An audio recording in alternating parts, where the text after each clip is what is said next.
하나님 말씀은 다니엘서 2장 46절에서 49절 말씀입니다. 다니엘서 2장 46절에서 49절 말씀입니다. 구약 1233면에 있습니다.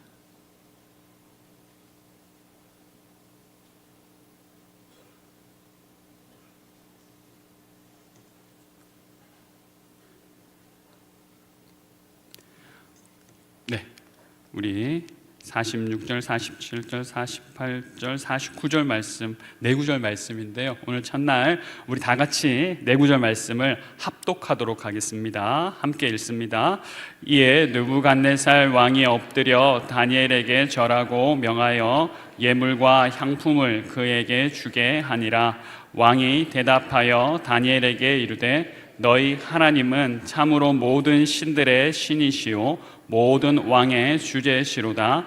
내가 능히 이 은밀한 것을 나타내었으니 내 하나님은 또 은밀한 것을 나타내시는 이시로다.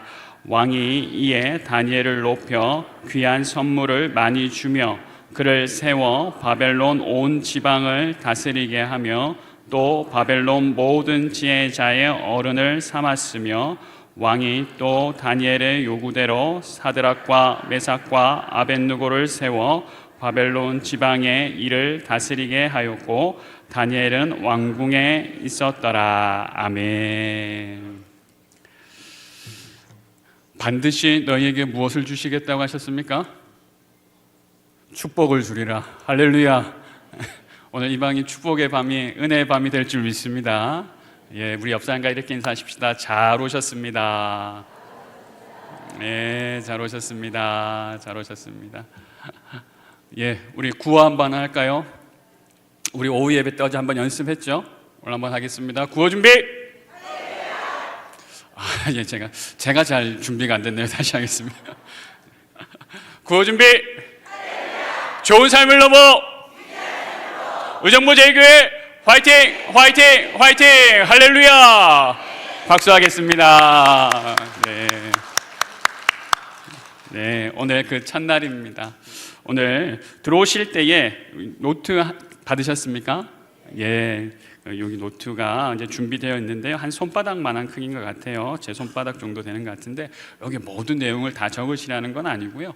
여기에 나에게 주시는 은혜가 되는 말, 또 기도 제목을 적으셔서 이걸 보시고서 빽빽하게 적으셔도 되지만 또 간단하게 명확하게 적으셔서 계속 내가 이러한 은혜가 있었구나, 이러한 또 기도 제목이 있었구나 계속해서 보관하시면서 또 보시면 좋겠다는 마음으로 만들었습니다.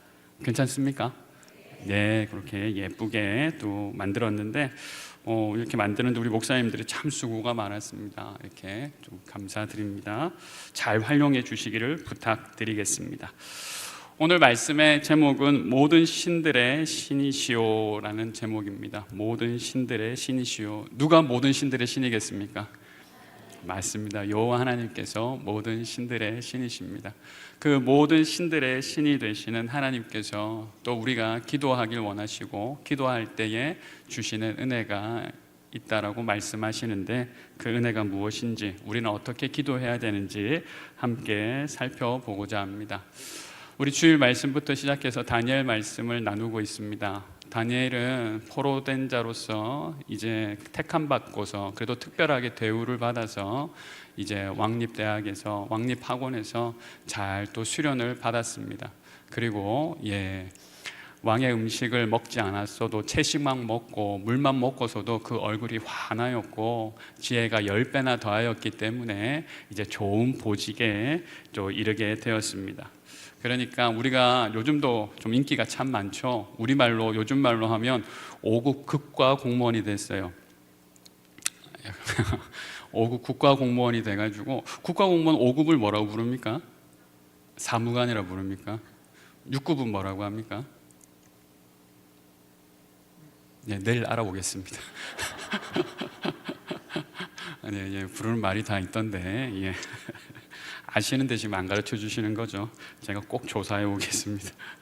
아무튼 국가공무원이 됐어요. 국가공무원이 돼서 이제 탄탄대로를 달려갈 것만 같았는데 아이고야, 다니엘과 세 친구들에게 아주 큰일이 생겼습니다.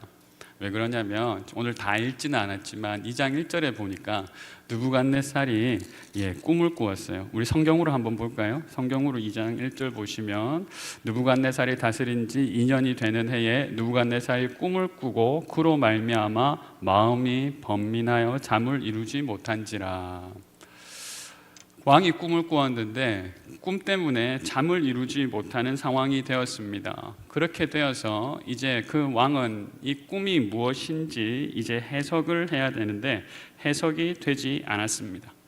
그래서 그 당시에 유명하다는 박수와 술객, 점쟁이, 갈대아 그 술사들을 다 불러서 이렇게 얘기하는 겁니다. 꿈을 좀 해석해 줬으면 좋겠다. 그렇게 얘기하자 이제 갈대아 술사들이 얘기합니다. 예, 왕이시여, 저희들이 잘 해석해 드리겠습니다. 이렇게 말하니까 왕이 이렇게 얘기합니다. 너희는 내 꿈도 맞춰야 될 것이다. 내 꿈도 맞추고 내 꿈도 해석해야 할 것이다 라고 말합니다. 아이고야, 이게 큰일 났습니다. 해석하는 거는 하면 될 것 같은데 꿈이 뭔지는 어떻게 맞출 도리가 없었던 것입니다. 7절에서 그래서 계속해서 말합니다. 왕이시여, 꿈을 가르쳐 주십시오. 꿈을 가르쳐 주면 저희들이 맞추겠습니다 라고 얘기합니다. 하지만 왕은 단호했습니다. 너희들이 또 무슨 수작을 부릴지 내가 모르기 때문에 너희들은 꿈도 맞추고 해석도 해야 된다라고 말합니다. 그렇게 계속 왕이 억지를 부리자 좀 화가 났나 봐요. 우리 2장 10절 말씀 한번 읽어보겠습니다. 갈대아인들이 왕 앞에 대답하여 이르되 세상에는 왕의 그 일을 보일 자가 한 사람도 없으므로 어떤 크고 권력 있는 왕이라도 이런 것으로 박수에게나 술객에게나 갈대인에게 물은 자가 없었나이다.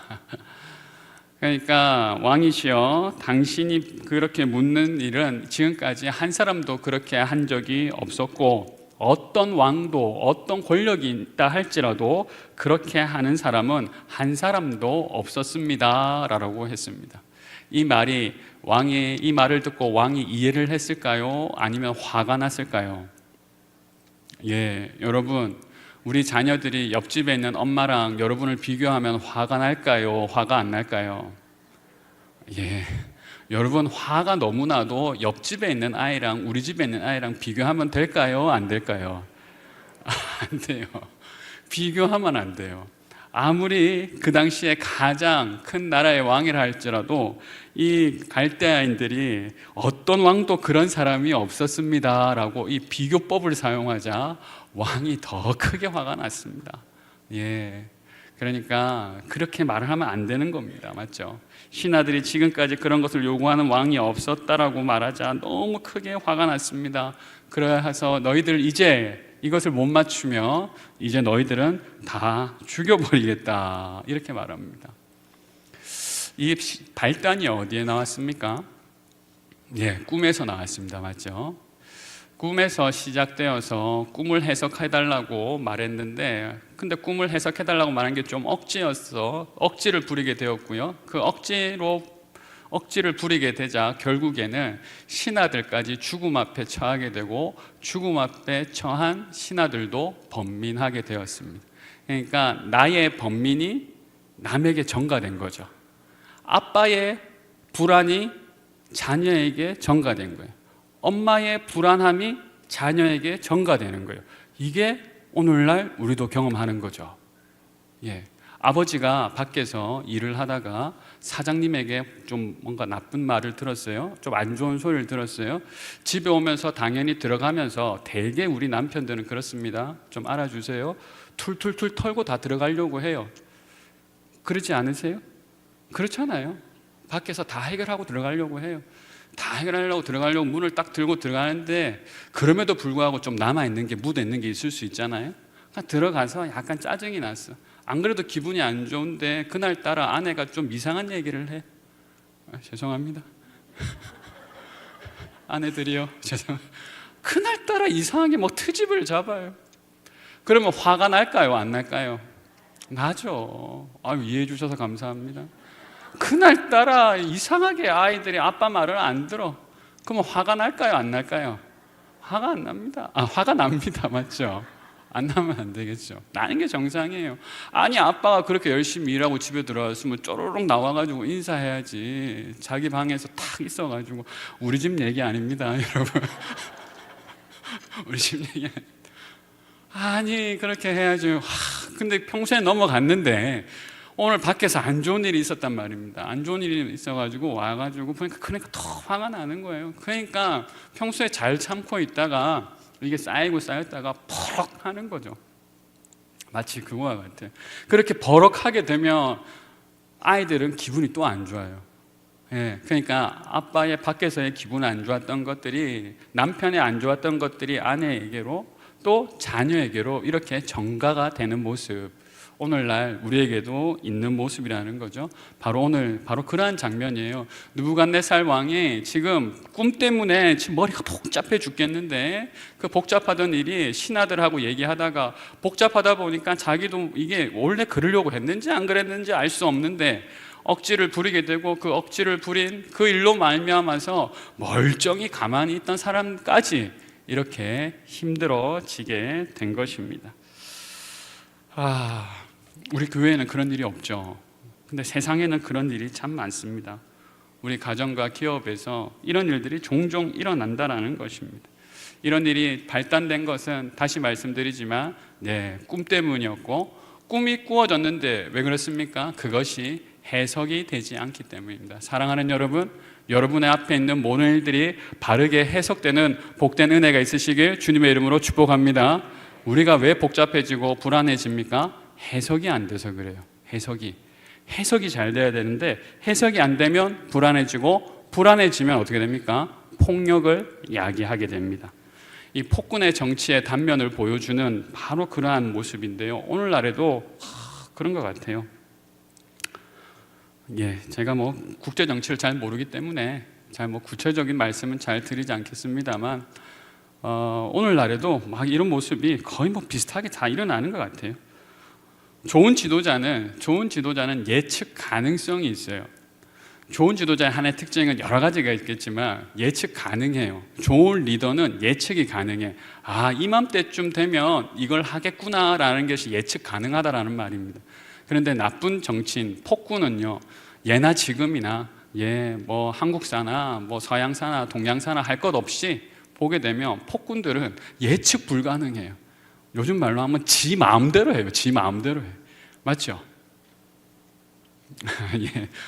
제가 오늘은 기도회라 좀 거친 단어 쓸 수도 있습니다. 깜짝 놀라시면 안 됩니다. 제가 그래도 최대한 정제된 단어로 하겠습니다. 나쁜 사람 얘기할 땐 좀 거칠게 얘기하겠습니다. 아무튼 그렇게 되면 그 한 사람의 폭군 때문에 백성이 불안에 떨죠. 백성이 불안합니다. 그 한 사람 때문에 국민이 불안에 떨게 됩니다.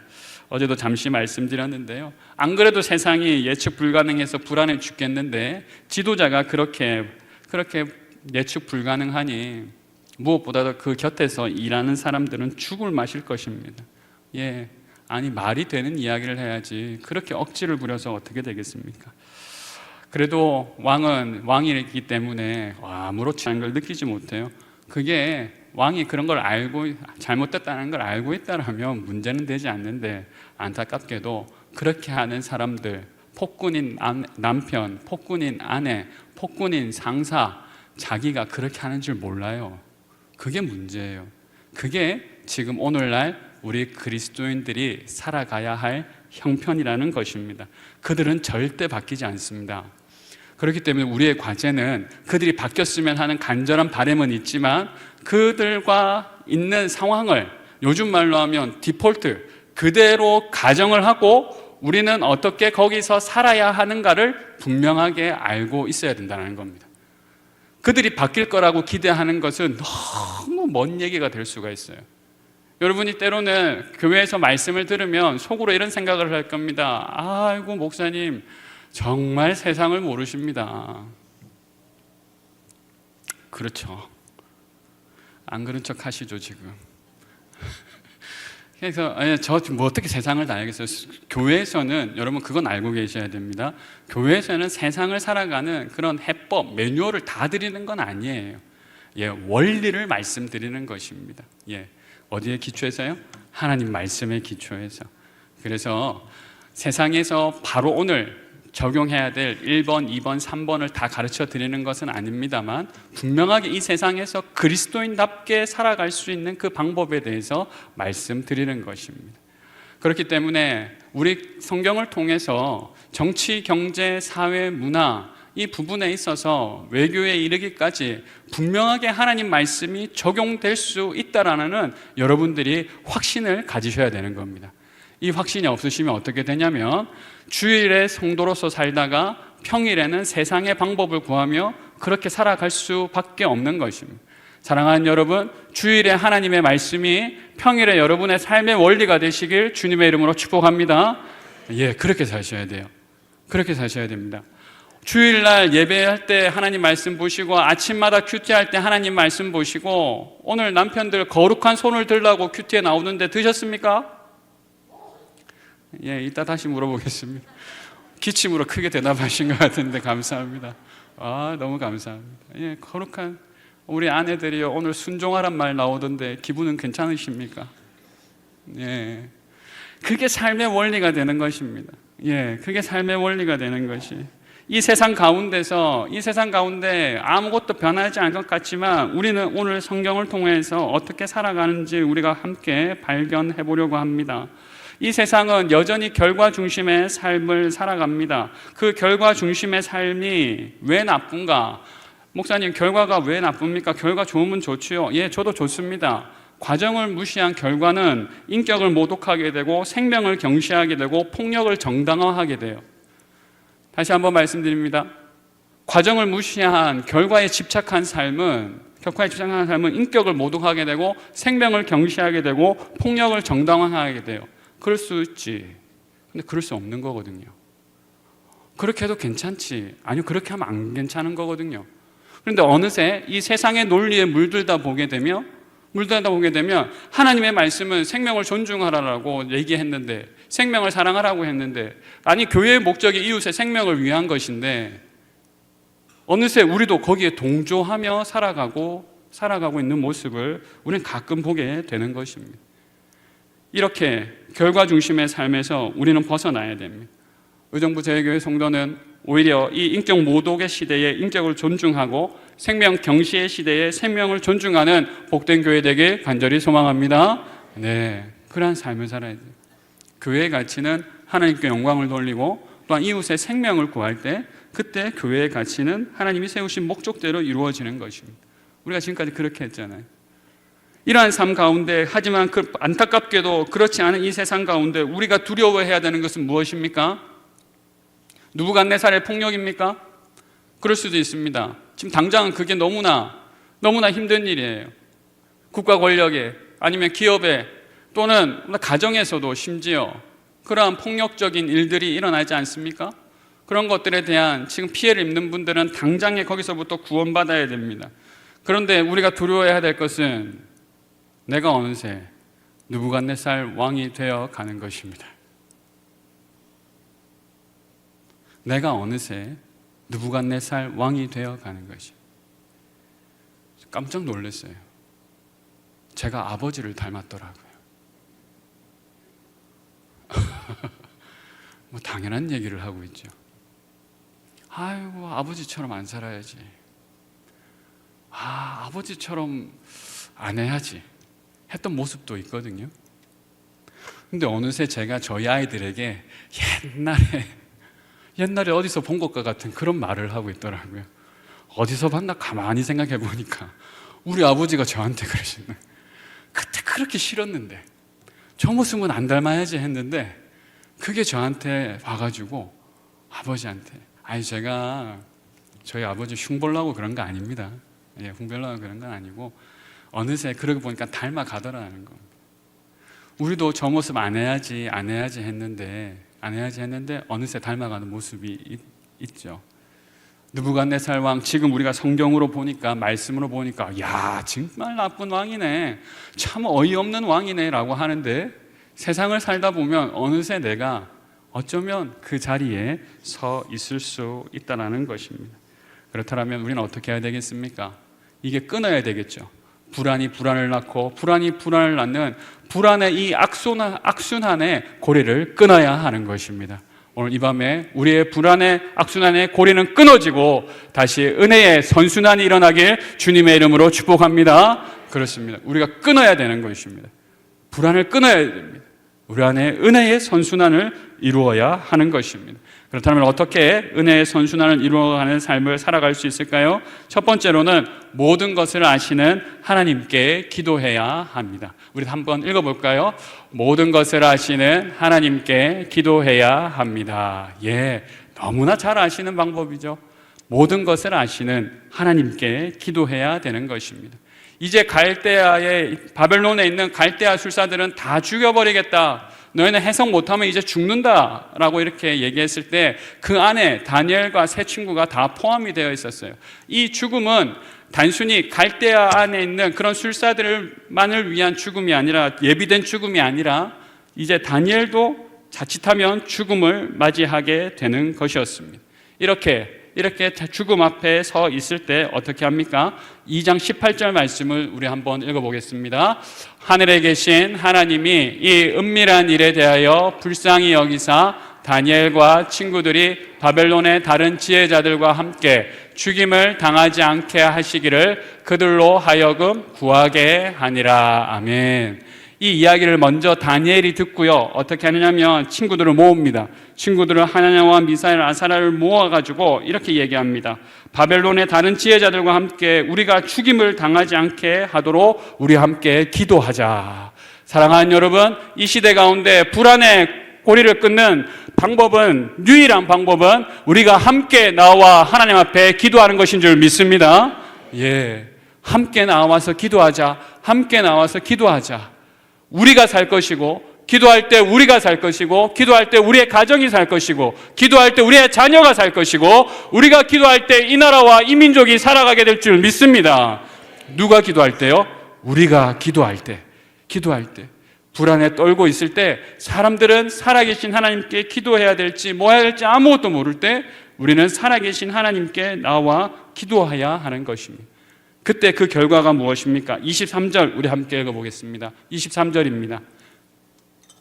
시작. 나의 조상들의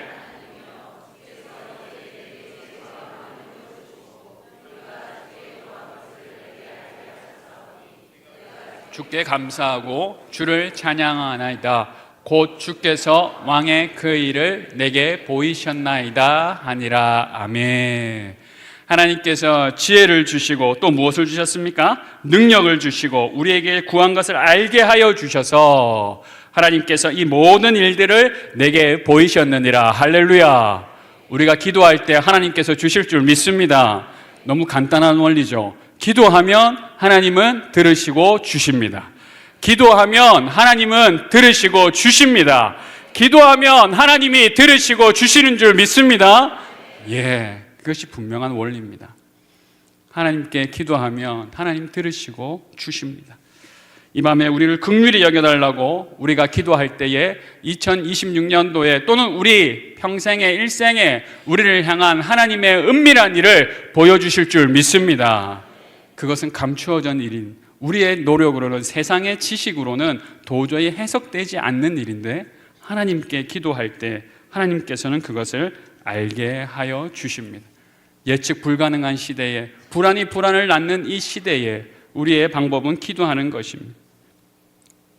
제가 여러 가지 관심을 가지고 이것저것 보게 되면 그 전문가들이라는 분들이 근데 꼭 말하는 특징이 있어요.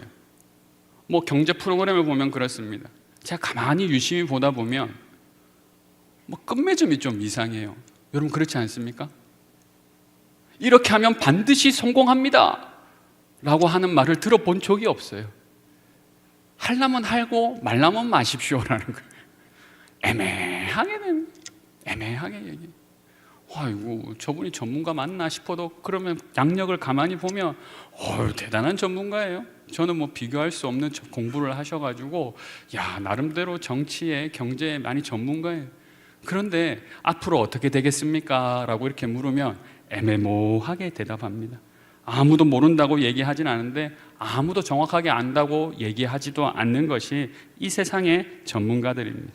그 사람들도 말씀드렸듯이 바보가 아닙니다.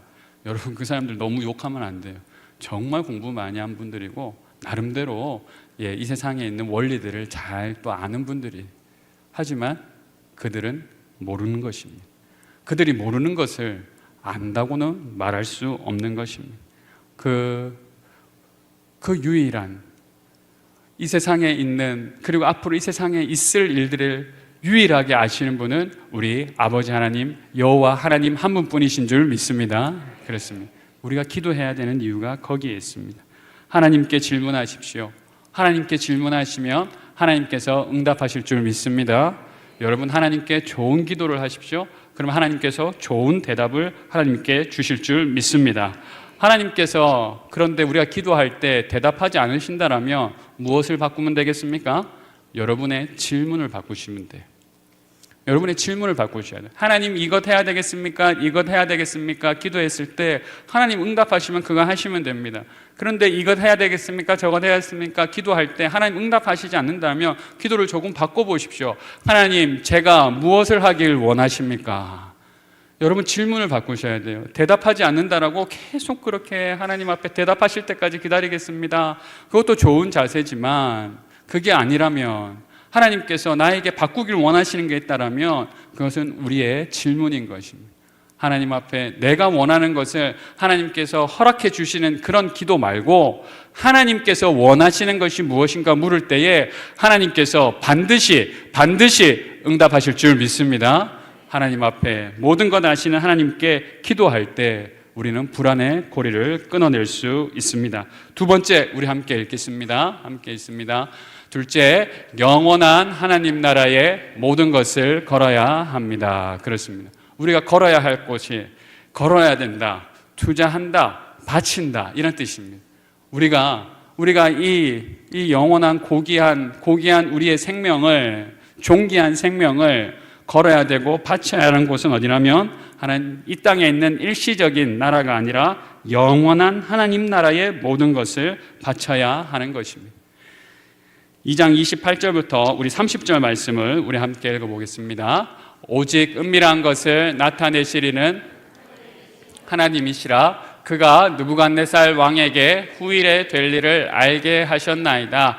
왕의 꿈 곧 왕이 침상에서 머릿속으로 받은 환상은 이러하니, 여인이여, 왕이 침상에서 장래일을 생각하실 때에 은밀한 것을 나타내시는 이가 장래일을 왕에게 알게 하셨사오며, 내게 은밀한 것을 나타내심은 내 지혜가 모든 사람보다 낫기 때문이 아니라 오직 그 해석을 왕에게 알려서 왕이 마음으로 생각하던 것을 왕에게 알려주려 하심이니이다. 다니엘이 하나님께 기도해서 그것을 받았는데 이것을 누가 깨닫게 하셨다고 말하고 있습니까?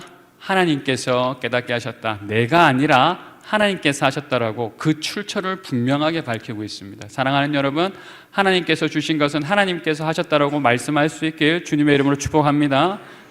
하나님이 하신 걸 내가 했다라고 하면 안 돼요. 다니엘은 그 출처가 분명한 사람이었어요. 그러니까 감출 게 없는 사람이죠. 31절부터 35절에 그래서 꿈 이야기를 이제 먼저 합니다. 31절부터 35절에 꿈 이야기를 하는데 다 읽지는 않겠고요. 31절부터 35절 보니까 큰 신상의 꿈이 나오는데 이게 각 부위마다 재료가 다 다릅니다. 제가 성경 말씀 보시면서 보시면 좋겠는데요. 31절부터 이런 35절까지 나오는 얘기인데요. 머리는 순금으로 되어 있고 가슴과 두 팔은 은으로 되어 있다고 말합니다. 배와 넓적다리는 구리죠. 구리로 되어 있고 종아리는 쇠로 되어 있다. 발은 쇠와 진흙이 이렇게 섞여서 있는 그런 신상이 보였다라고 합니다. 그런데 그 신상이 있는데 어디에서 날라왔는지 34절에 보니까 손대지 아니한 돌이 날아와서, 예전 개역 한글판에는 어떻게 기록되어 있냐면 우리 어르신들 잘 아실 텐데 뭐라고 기록되어 있습니까? 뜨인 돌 들어보셨죠? 뜨인 돌이 날아와서 그것을 그냥 팍 쳐버립니다. 이 발 부분을 팍 쳤더니 신상이 다 파랗게 쫙 무너지면서 쓰러지면서 그 남아있는 것이 있어야 될 텐데 어찌 됐는지 쓰러지면서 쫙 흩어진 겨와 같이 다 사라졌다. 바로 이것이 느부갓네살 왕이 꾼 꿈이었습니다. 놀랍지 않습니까? 여러분, 우리가 글로 보니까 그렇지, 이게 다니엘이 이 꿈을 맞췄다는 건 참 놀라운 일입니다. 그렇죠? 하나님께서 가르쳐 주셨기에 그렇다라는 겁니다. 36절부터는 그 해석이 나오는데, 왕이시여 잘 들어보십시오. 머리가 금인데 그것은 당신을 말합니다. 느부갓네살 왕을 말합니다. 그런데 당신의 나라가 곧 망할 겁니다. 놀라운 얘기죠. 당신의 나라가 곧 망해서 금 다음에 은혜 나라가 올 것입니다.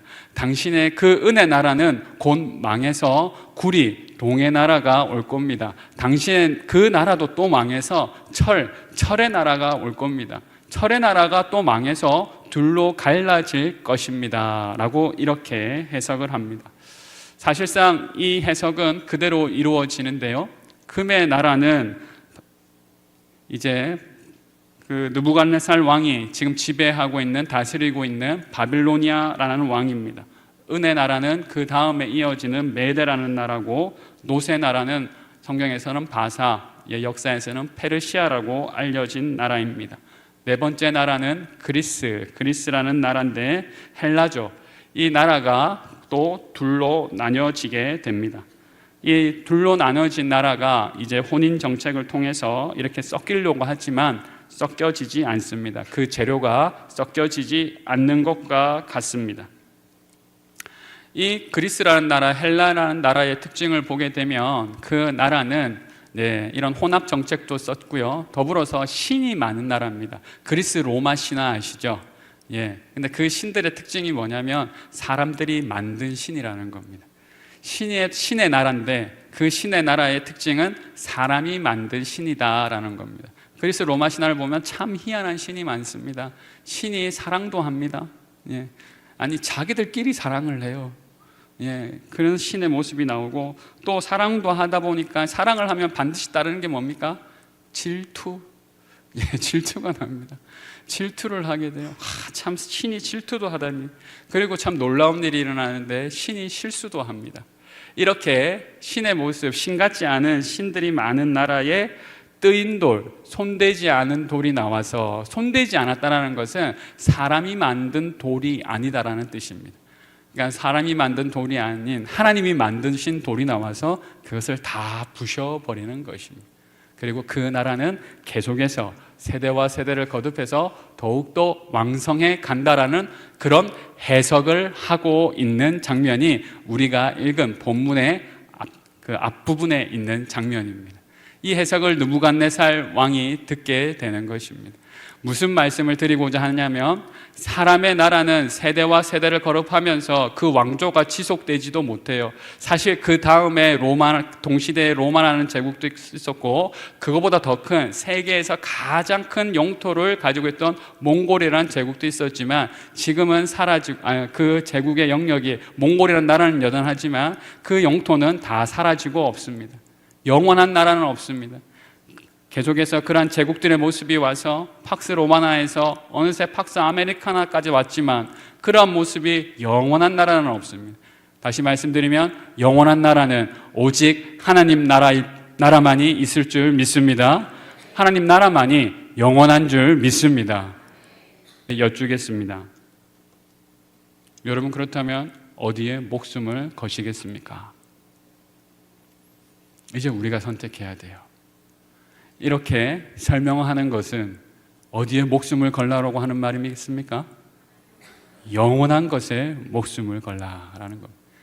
사라질 것에 목숨을 거는 인생 되지 말고 영원한 것에 목숨을 거는, 바로 그러한 사람들, 우리 의정부 제일교회 모든 성도님들 다 되시길 주님의 이름으로 축복합니다. 2025년까지의 삶은 제가 잘 모르겠습니다. 하지만 2026년도에 우리의 삶은 하나님 나라에 목숨을 거는 삶이 되어야 할 줄 믿습니다. 시편 1절에서 4절 6절 말씀입니다. 세상에 목숨을 거는 사람들의 모습 우리 한번 읽어볼까요? 악인들은 그렇지 아니하며 오직 바람에 나는 겨와 같도다. 그러므로 악인들의 심판을 견디지 못하며 죄인들이 의인들의 모임을 들지 못하리로다. 무릇 의인들의 길은 여호와께서 인정하시나 악인들의 길은 망하리로다. 아멘. 우리 44절, 우리 본문 44절 있는 2장, 다니엘서 2장 44절 말씀입니다. 함께 읽겠습니다.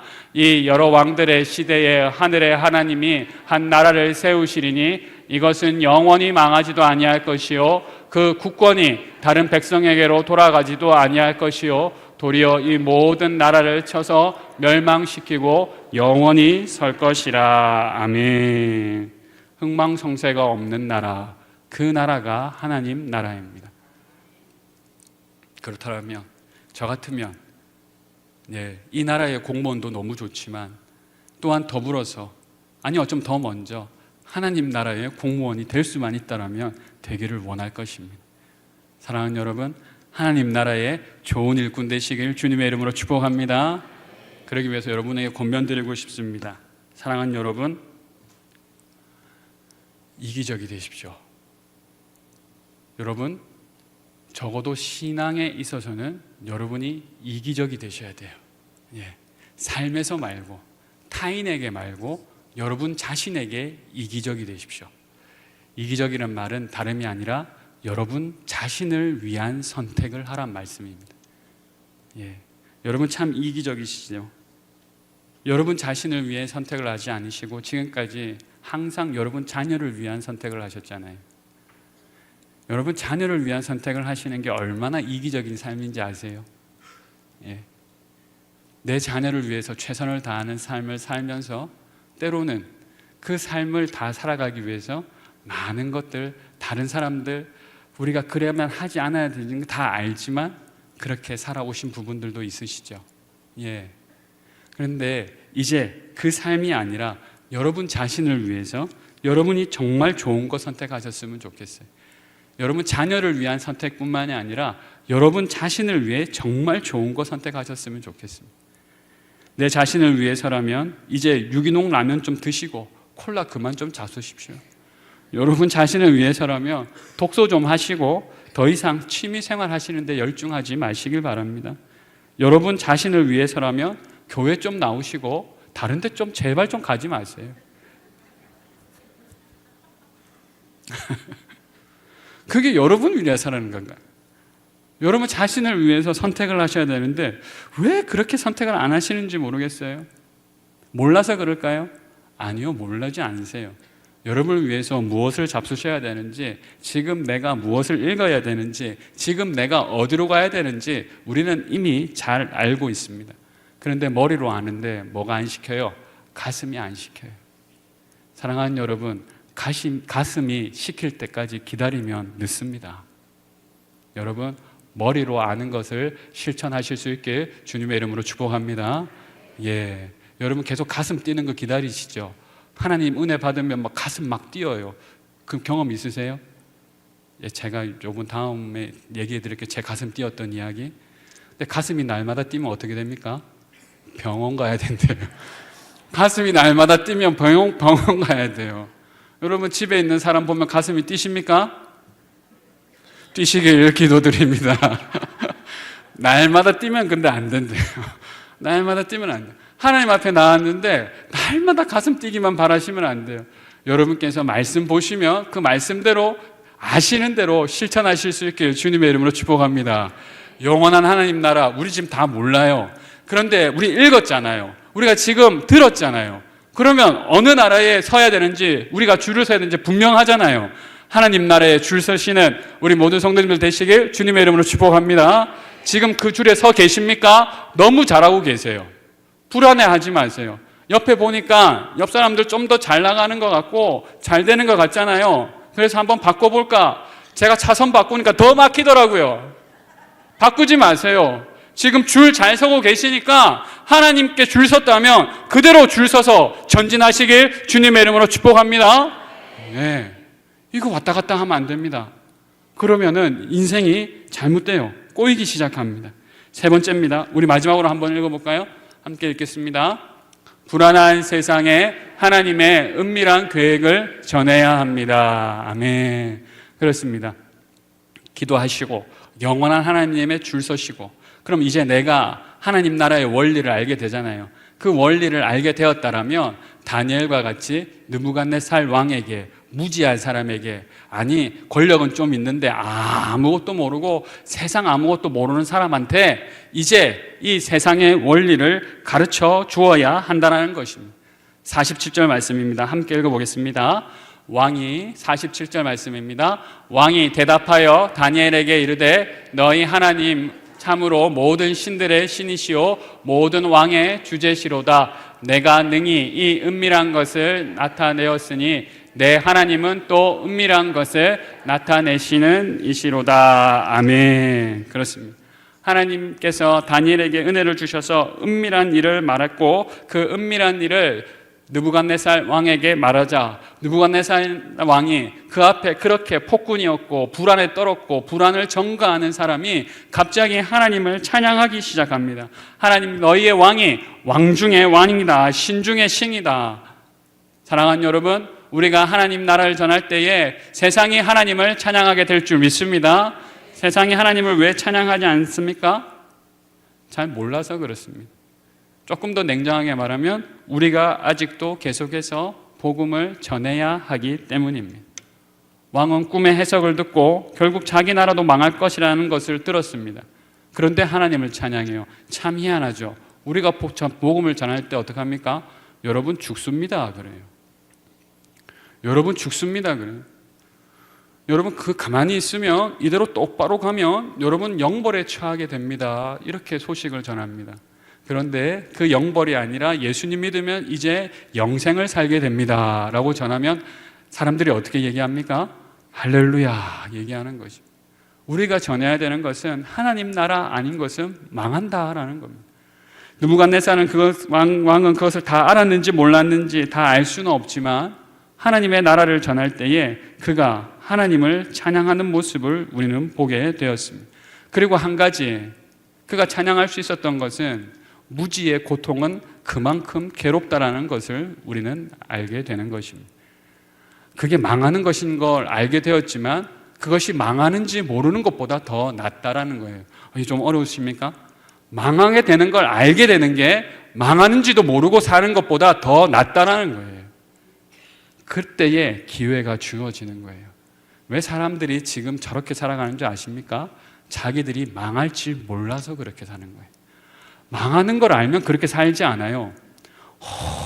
교회 다니는데 아직 내가 망할 존재였다는 걸 깨닫지 못하신다면 하나님의 은혜로 내가 망할 존재였다는 것을 깨달으시길 주님의 이름으로 축복합니다. 이게 복이에요. 내가 죽는다는 거 알아야 돼요. 내가 망한다는 거 알아야 돼요. 내가 죽을 수밖에 없는 존재라는 걸 알아야 돼요. 내 영혼이 그렇다라는 겁니다. 이 세상의 무지를 깨우치기 위해서는 하나님께서 우리를 선택하셨습니다.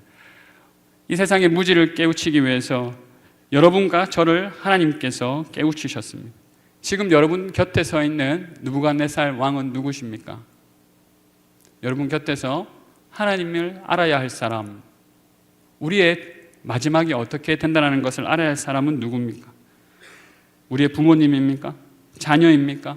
직장 동료입니까? 학교에 있는 친구들입니까? 아니면 캠퍼스에 있는 친구들입니까? 하나님께서 여러분을 통해 그들의 무지를 깨닫게 하시고 하나님께로 돌아오게 하실 줄 믿습니다.